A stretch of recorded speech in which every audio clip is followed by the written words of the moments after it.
우리 성경 말씀 사도행전 17장 1절에서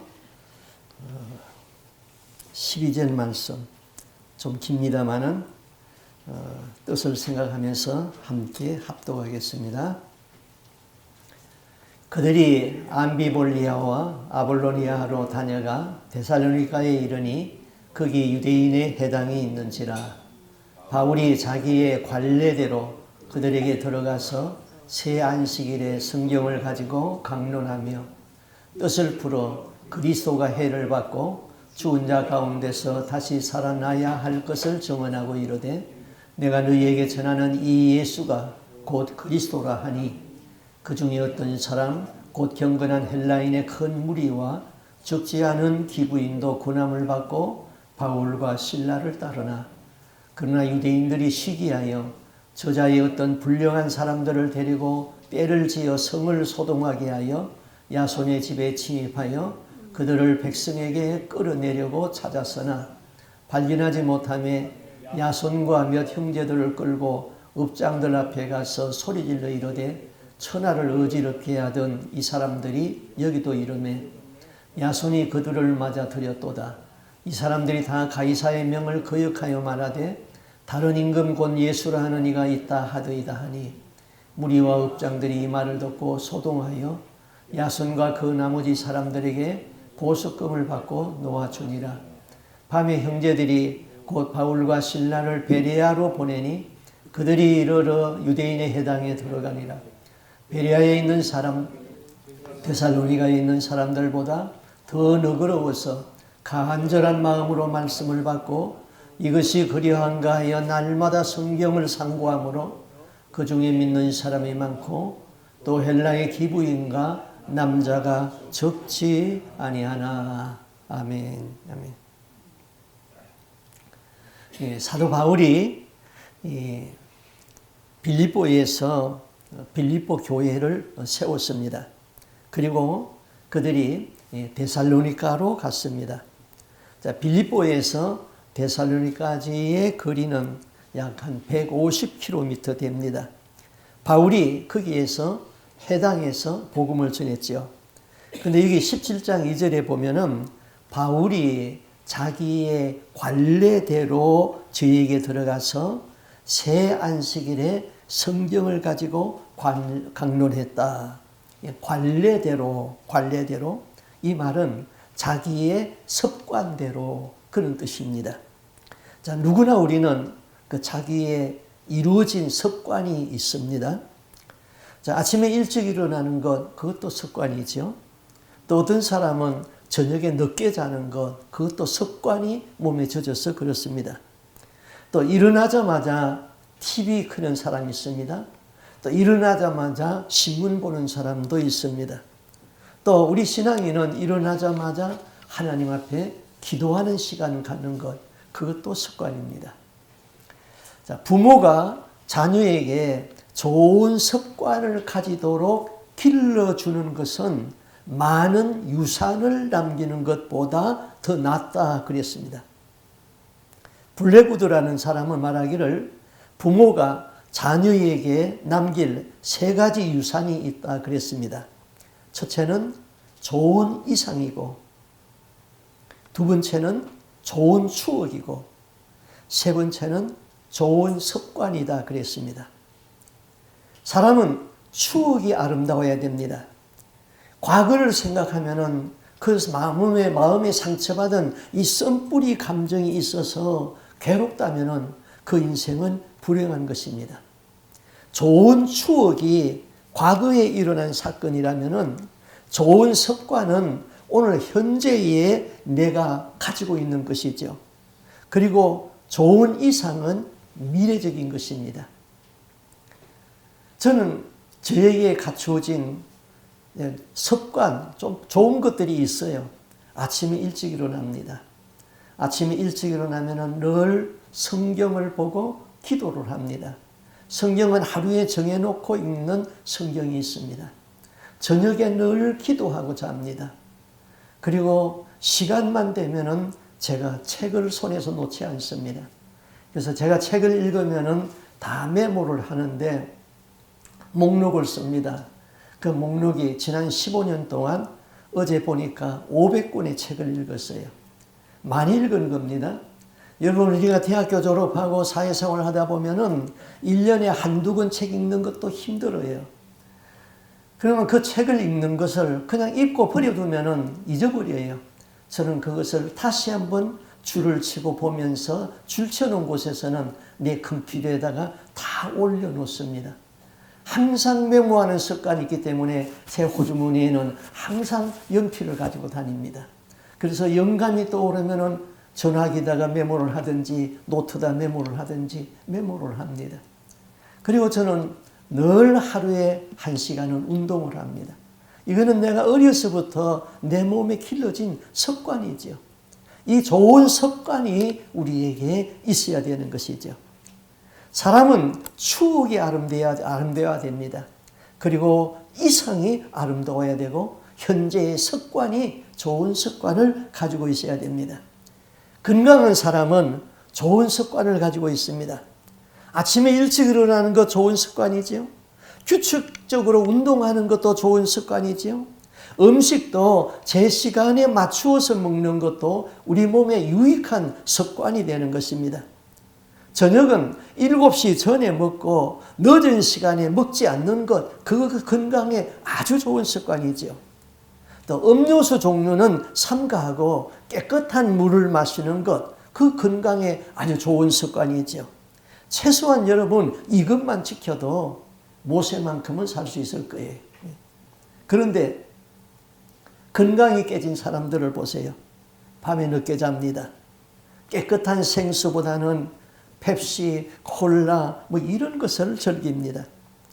몸에 해로운 술, 담배를 즐깁니다. 밥은 가끔 한 끼씩 굶다가 먹을 적에는 아주 과식을 합니다. 포식을 해버립니다. 특별히 밤에 야식을 하고 음식이 다 소화되지 아니한 상태에서 잠을 자는 것은 나는 병들어 죽겠습니다 하는 각오를 한 사람들이 그런 일을 하는 거예요. 절대로 그러면은 건강을 유지할 수가 없죠. 자, 우리 그리스도인은 청지기로서의 사명이 있습니다. 청지기라는 것은 주인의 것을 내가 맡아서 관리하는 사람이 청지기인 것이죠.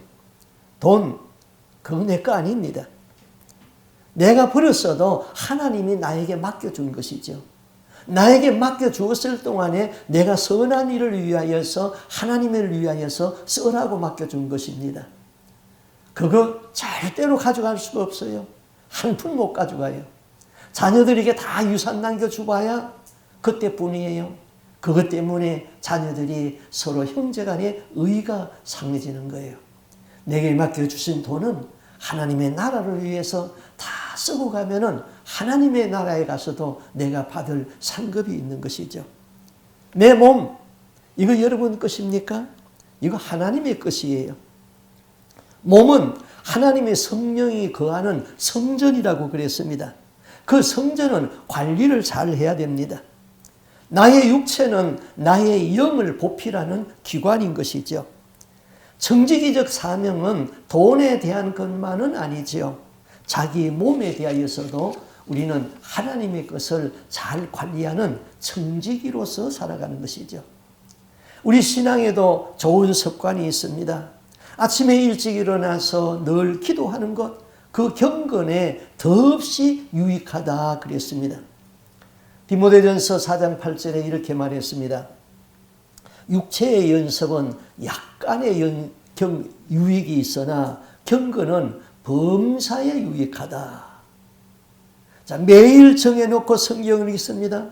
그 내 영이 성장하는 것이죠. 요한복음 6장 33절에 살리는 것은 영이니 육은 무익하니라. 내가 너희에게 이런 말이 영이요 생명이라 그랬습니다. 자, 주의를 거룩하게 지킵니다. 하나님 앞에서 예배에 실패하지 아니한 인생은 인생의 성공이고 예배의 실패는 인생의 실패다. 이게 우리의 삶에 아주 적응이 돼야 되는 것이죠. 내 수입의 11조는 반드시 하나님께 드린다.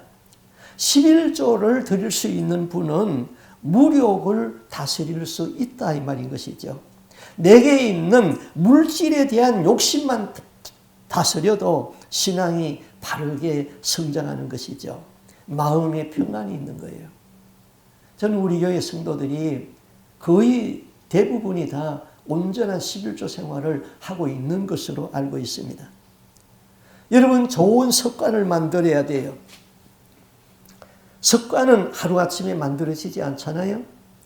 내 생각은 행동을 만들게 되고, 행동이 반복하게 되면은 그게 습관이 되고, 그 습관이 자기의 인생의 운명을 결정하게 되는 것이죠.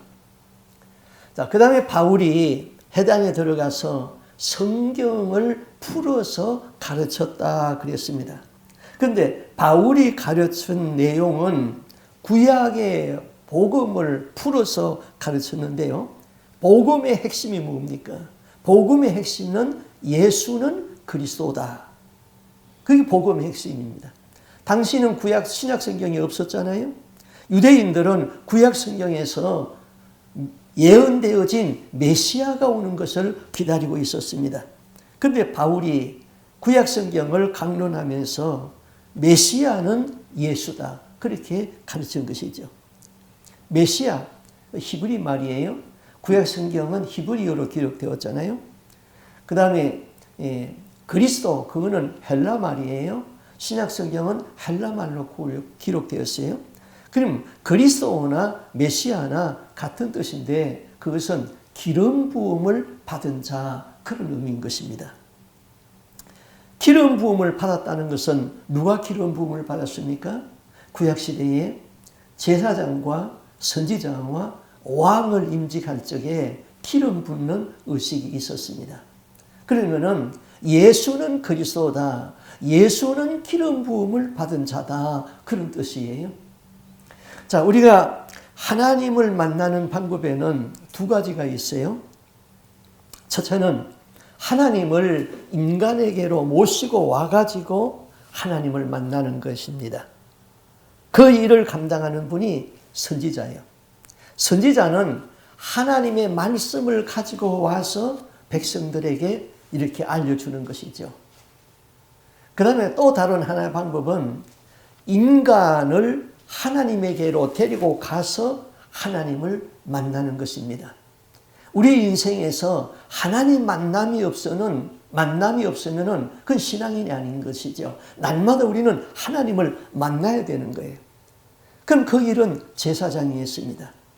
자, 죄인을 어린 양의 피로 죄를 씻고 그 사람을 하나님께로 데리고 가서 하나님을 만나게 했습니다. 제사장이죠.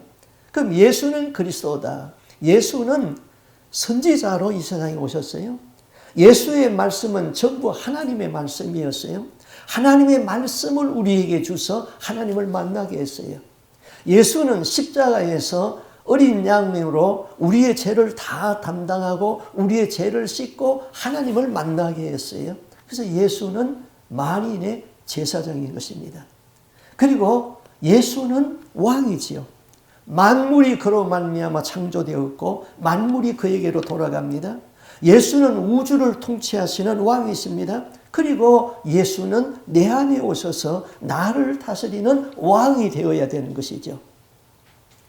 주는 그리스도시요 살아계신 하나님의 아들입니다. 누가 고백한 말이죠? 사도 베드로가 고백한 말이죠. 그때 예수님은 베드로를 칭찬하기를 바요나 시몬아 네가 복이 있다. 이를 너에게 알게 한 것은 네 인간 지식으로 알게 한 것이 아니라 하나님이 너를 알게 해주었다. 너는 반석이다. 이 반석 위에 내 교회를 세우겠다. 이 반석은 음부의 권세가 이기지 못한다. 내가 너에게 천국을 여는 열쇠를 주겠다. 주는 그리스도시요 살아계신 하나님의 아들입니다. 그 말 한마디에 얼마나 많은 권세가 있습니까? 천국을 들어가는 권세를 얻었어요. 음부의 권세가 이기지 못하는 권세를 받았어요. 예수는 그리스도다 이거죠. 예수는 그리스도. 예수는 나의 왕. 내 안에 들어오셔서 나의 생각을 다스리고 나를 주관합니까? 아니면은 여러분의 생각이 나를 주관하고 여러분의 자아가 여러분 자신을 주관하고 있습니까? 언제든지 예수가 내 안에 들어와서 다스려야 되죠. 그렇게 고백하고 그렇게 믿는 사람에게는 천국이 보장되었다 이것이죠. 그래서 사도 바울은 예수가 그리스도다 그렇게 증거했다는 것이죠. 그 다음 17장 3절에 보면은 뜻을 풀어 그리스도가 해를 받고 죽은 자 가운데서 다시 살아나야 할 것을 증명하고 이르되 내가 너에게 전하는 이 예수가 곧 그리스도라 하니 예수 그리스도의 부활을 증거한 것이죠. 지금부터 한 2250년 전에 그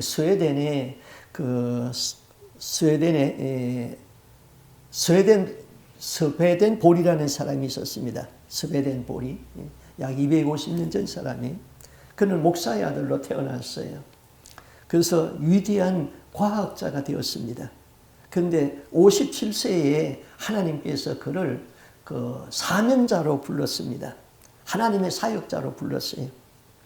하나님은 그에게 천국과 지옥을 다 보여주었어요.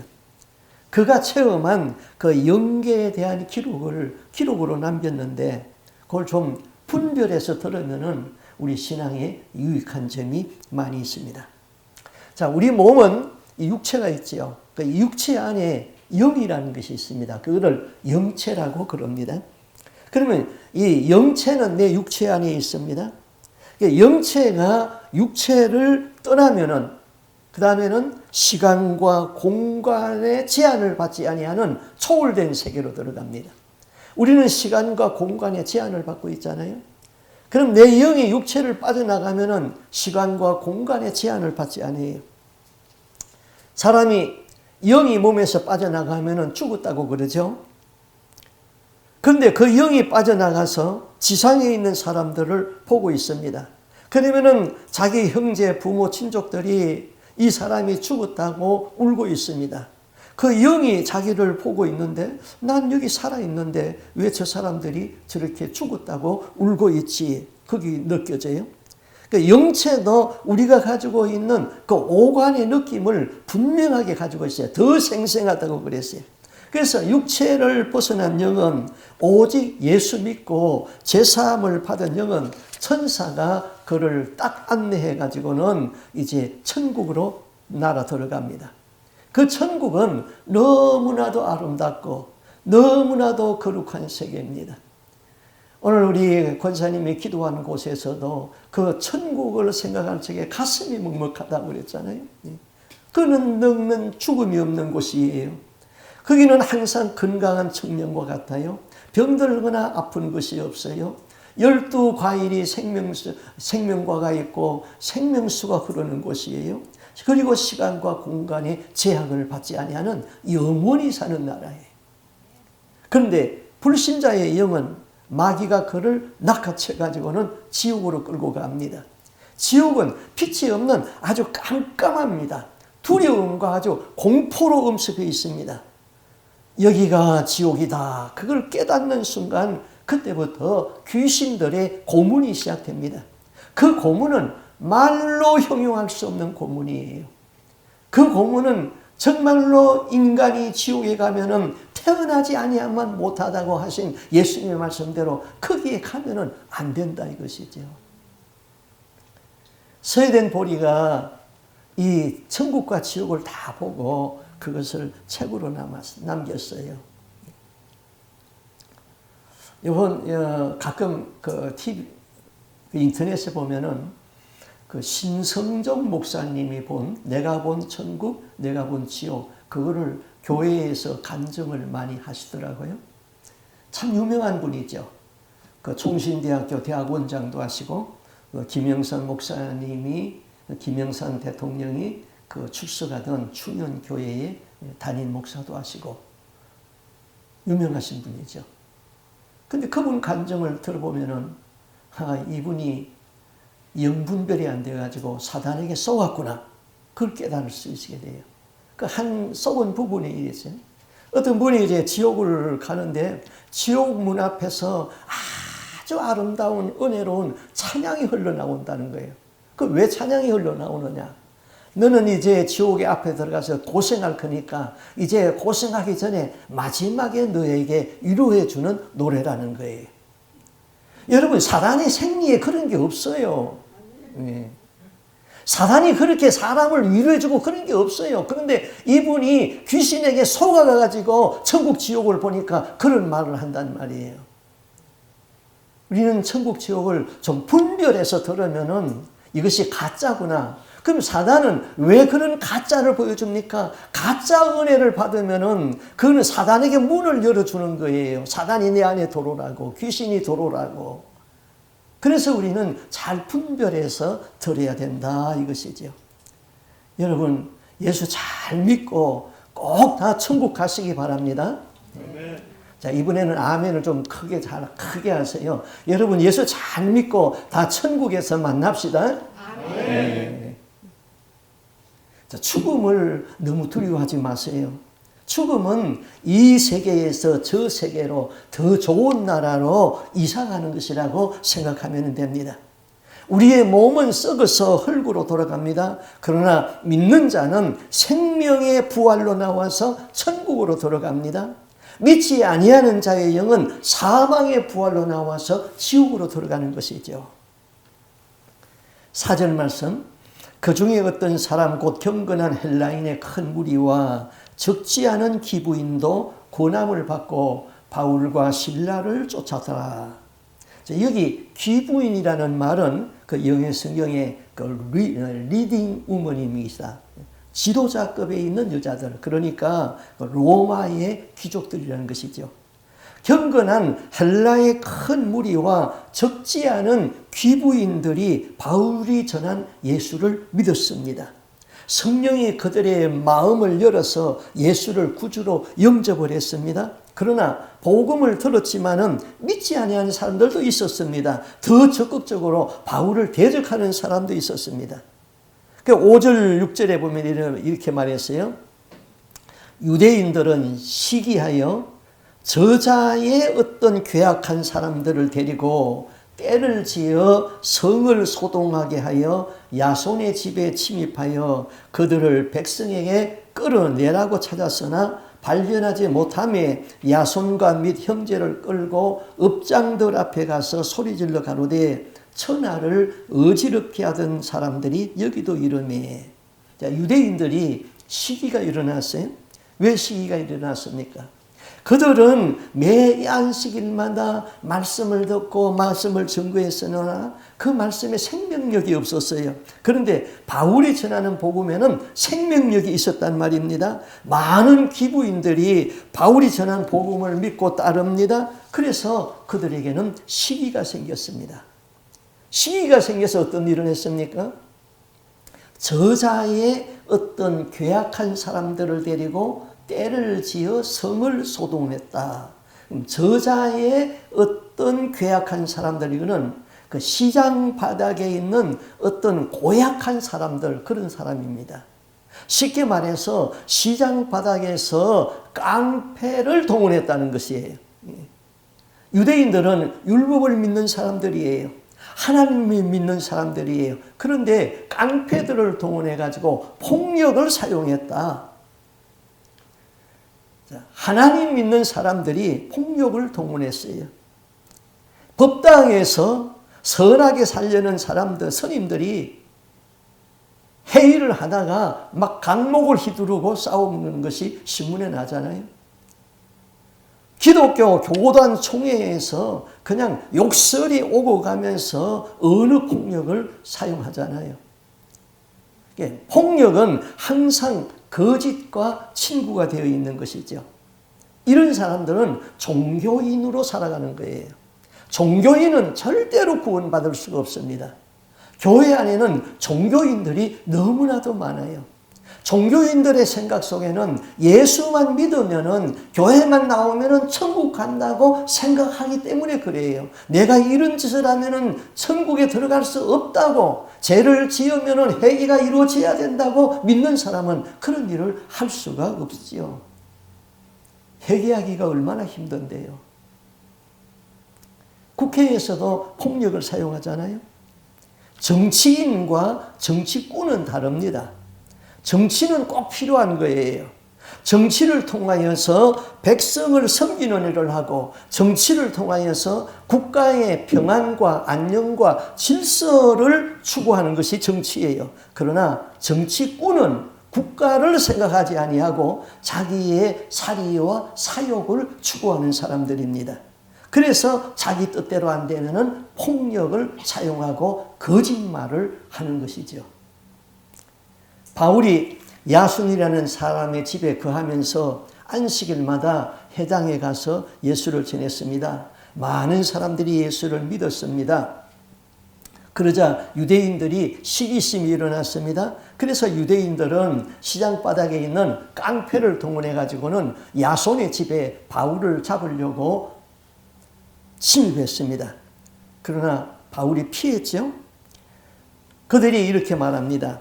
6장 7절에서 6절 7절 천하를 어지럽게 하던 사람들이 여기에 이르매 이 사람들이 다 가이사의 명을 거역하여 말하되 다른 임금 곧 예수라 하는 이가 있다 하더이다. 자, 바울 일행은 천하를 어지럽게 하는 사람이었다.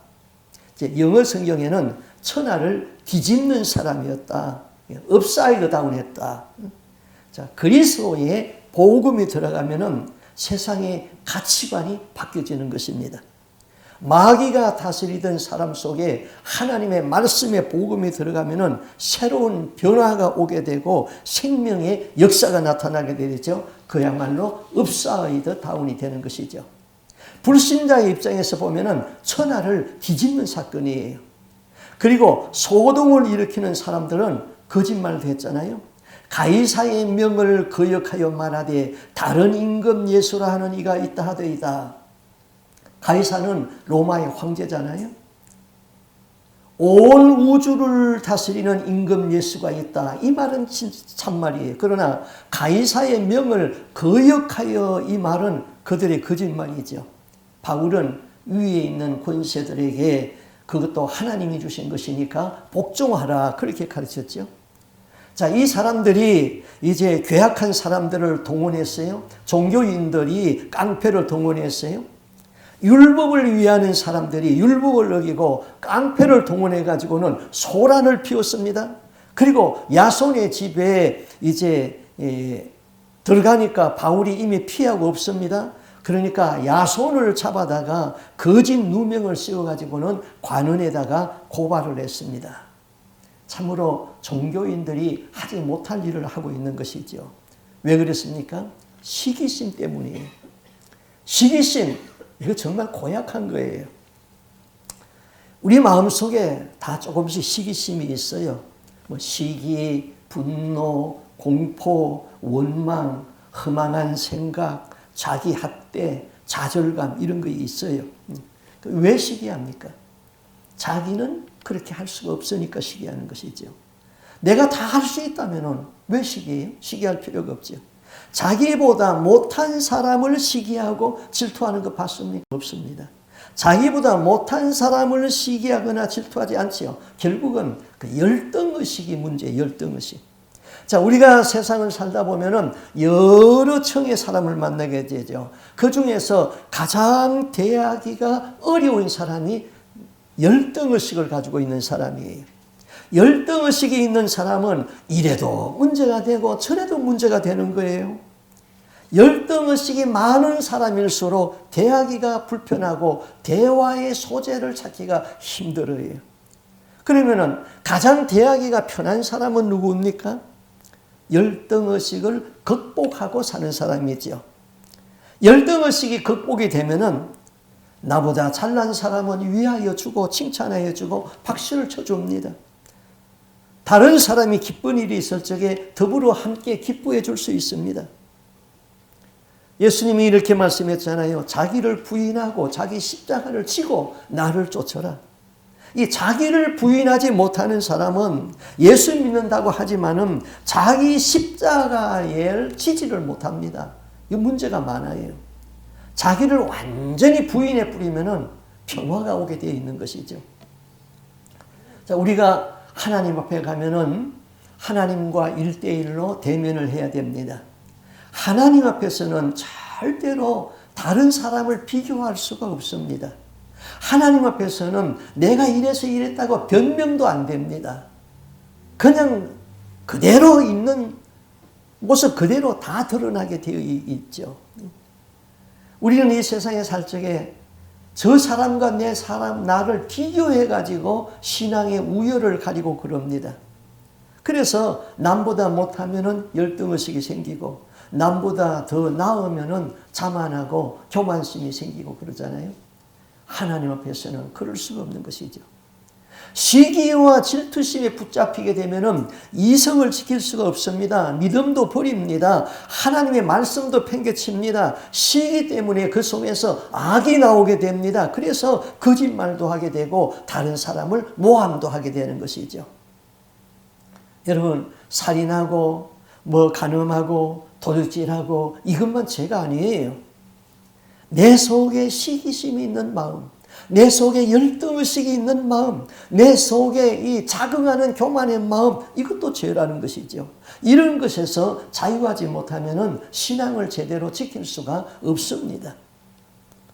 자, 야손이라는 사람을 생각해 보겠습니다. 야손이라는 사람은 성경에 기록은 많이 없습니다. 자, 바울 일행이 데살로니가에서 체류가 있는데 그 야손의 집에서 체류했다 그랬습니다.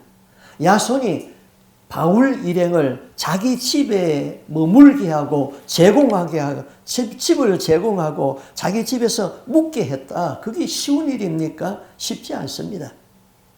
성경은 나그네를 대접하는 것을 잘하고 고아를 돕고 가난한 자에게 선행을 행하라 그랬습니다. 아브라함은 나그네를 잘 대접하다가 부디 중에 천사를 대접했다고 그랬습니다.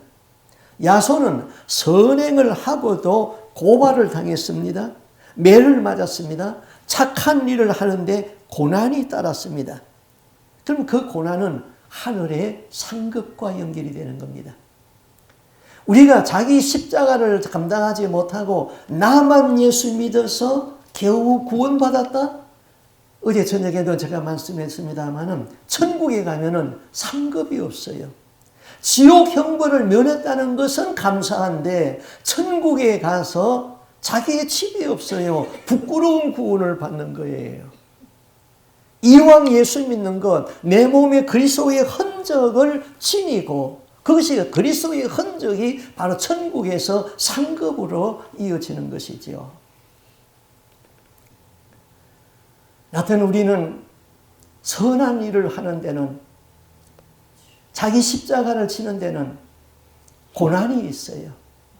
고난이 있는데 그 고난은 하나님의 나라에서 상급과 연결이 되는 거예요.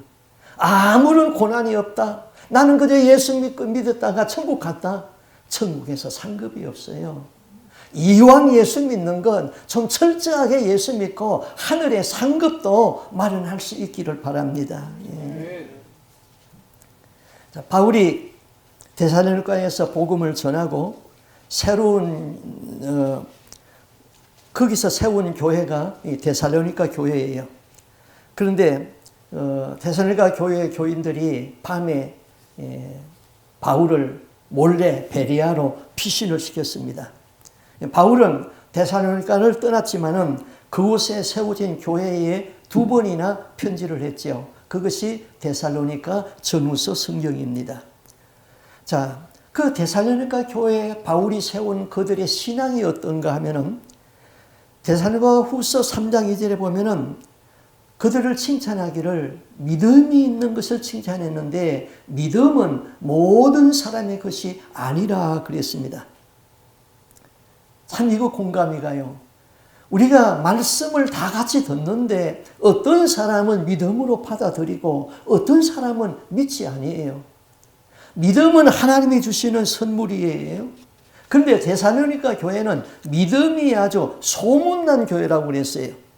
데살로니가전서 1장 3절에 너희 믿음의 역사와 사랑의 수고와 우리 주 예수 그리스도에 대한 소망의 인내를 우리 하나님 아버지 앞에서 끊임없이 기억하노니 데살로니가 교회 성도들은 믿음과 소망과 인내를 가진 것이 특징입니다. 믿음은 역사가 나타납니다. 사랑은 항상 수고가 따릅니다. 수고가 없는 사랑이라면 그거는 입으로만 하는 사랑입니다. 소망을 가지는 것에서는 인내가 필요하지요. 인내가 없이 소망이 이루어지는 법은 없는 것이죠. 가난한 것을 구제하는 것은 나라도 다 하지 못한다고 그랬어요. 그러나 그 사람에게 소망을 심어주게 되면 그 사람은 일어서는 것이죠. 소망은 어떤 환난도 견뎌내게 하는 것이죠. 데살로니가 교회는 믿음과 소망과 사랑이 소문난 교회였다. 또 데살로니가전서 1장 8절에는 하나님을 향하는 너희 믿음의 소문이 각처에 퍼졌다 그랬습니다.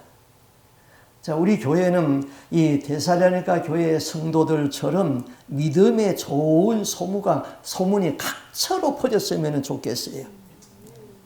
자, 바울이 이제 데살로니가에서 베레아로 갔습니다. 베레아에 가서 또 교회를 세우게 되죠.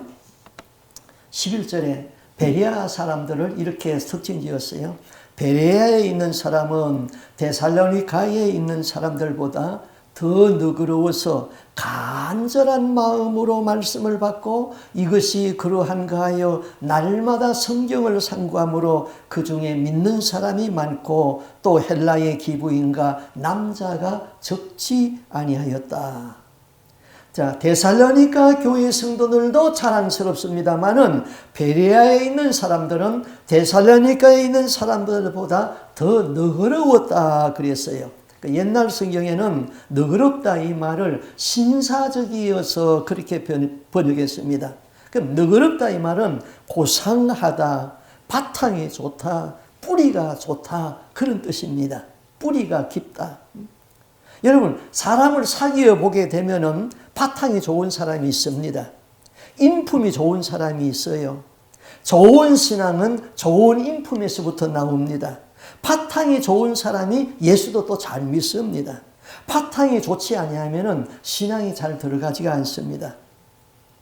그 다음 너그럽다 이 말은 감정에 사로잡히지 않는다 이 말인 것이죠. 사람이 감정에 사로잡히게 되면은 바른 판단을 못하게 되죠. 쉽게 감정에 사로잡히는 사람은 하나님의 말씀을 신중한 태도로 받아들이지 못합니다. 우리는 감정에 치우치지 말고 펄펄 뛰다가 주저앉지 말고 항상 무게가 있고 신중해야 되는 것이죠. 그러면은 너그러운 성도가 되는 것이죠. 그럼 너그럽다 이 말은 아무 곳에도 매이지 않는다 그런 뜻이에요. 어디에 매이게 되면은 신사적인 것이 안 되죠. 가난해서 돈에 매였다? 그 너그럽지 못한 거예요. 물질적 가난이 나를 노예로 만드는 것이죠. 아주 가난하다. 그 인격을 버리게 됩니다. 잠언서에서 너무 가난하여서 하나님을 멀리하지 않도록 해달라고 그렇게 기도했잖아요. 또 욕망에 매여도 너그럽지 못하게 됩니다.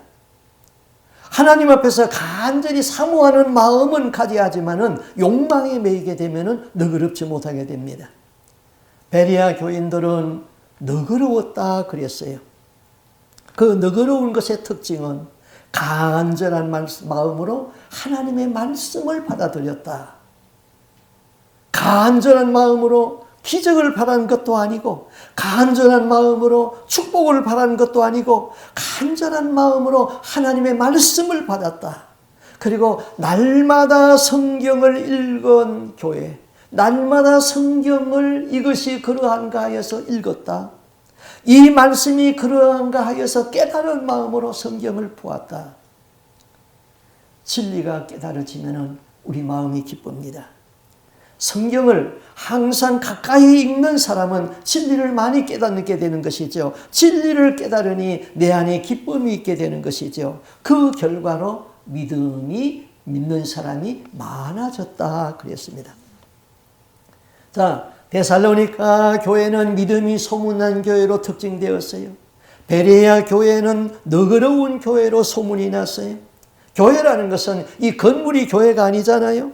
교회에 몸담고 있는 성도들을 교회라고 그럽니다. 그러면은 우리 교회의 특징은 어떨까? 모이기에 열심히 있는가? 좀 기도를 열심히 하는가? 구제와 봉사를 좀 많이 하는가? 말씀을 사모하고 있는가? 봉사하고 헌신하고 있는가? 여러분, 나 자신을, 자기 자신을 한번 어떤 신앙인인가 한번 점검해 보세요.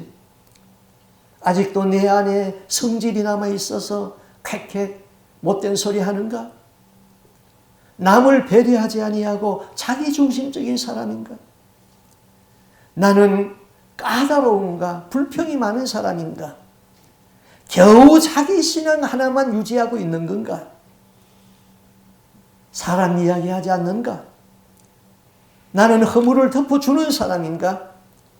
나는 주님의 일에 충성스러운 사람인가? 그 사람의 신앙의 특징이 그 교회의 특징이 되는 것이지요. 우리 교회에 기도하는 사람이 많이 있고 말씀을 사모하는 사람이 많이 있다 그러면은 우리 교회는 기도하는 교회고 말씀을 사모하는 교회가 되는 것이지요.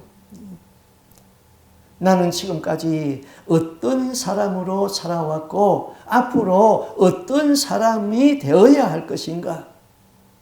우리의 신앙의 이정표를 세우고 나에게 좋은 습관을 만들고 믿음이 소문난 교회, 너그러운 하나님의 사람으로 살다가 다 천국에서 많은 상급을 받는 저와 여러분이 될 수 있기를 바랍니다. 아멘. 기도하겠습니다. 주님, 이 시간에도 주님 앞에 나와서 고백합니다. 주는 그리스도시요 살아계신 하나님의 아들입니다. 주는 하나님의 말씀을 이 땅에 가져오셨고 그 말씀으로 우리를 하나님 앞으로 인도했습니다. 주는 십자가에서 피를 흘려 우리의 죄를 씻으시고 우리를 하나님에게로 인도했습니다. 주는 왕이십니다. 내 안에 들어오셔서 나를 다스리시고 나를 통치하여 주시옵소서. 사단이 다스리던 나는 형편없는 못된 인격이었으나 내 안에서 사단을 몰아내시고 예수 그리스도의 영 성령이 임재하여서 하나님의 사람으로 살게 하여 주시옵소서. 하나님 아버지, 우리가 육신의 장막을 벗었을 적에 우리가 다 천국에 들어가서 천국의 영광을 바라보는 그런 삶이 될 수 있기를 원합니다. 우리가 겨우 부끄러운 구원을 받아서 나 하나만 겨우 천국에 들어가는 그런 믿음이 아니고 내 주위의 사람도 내 자녀들도 다 예수 잘 믿게 하고 내 몸에 그리스도의 흔적을 가지고 있어서 하늘에서 주님이 기뻐하는 그 영광스러운 삶을 살아낼 수 있도록 도와주시옵소서. 데살로니가 교회는 믿음이 소문난 교회였습니다. 베레아 교회는 말씀을 사모하고 깨닫고 바탕이 좋은 그리스도 교회라고 소문이 났습니다. 우리 교회가 믿음이 있는 교회 되게 하여 주옵소서. 그리고 성품이 좋은 사람들이 이곳에서 모여서 신실하게 하나님을 믿는 주의 거룩한 백성들이 다 되게 하여 주시옵소서. 이 모든 말씀 주 예수 그리스도 이름으로 기도하옵나이다. 아멘.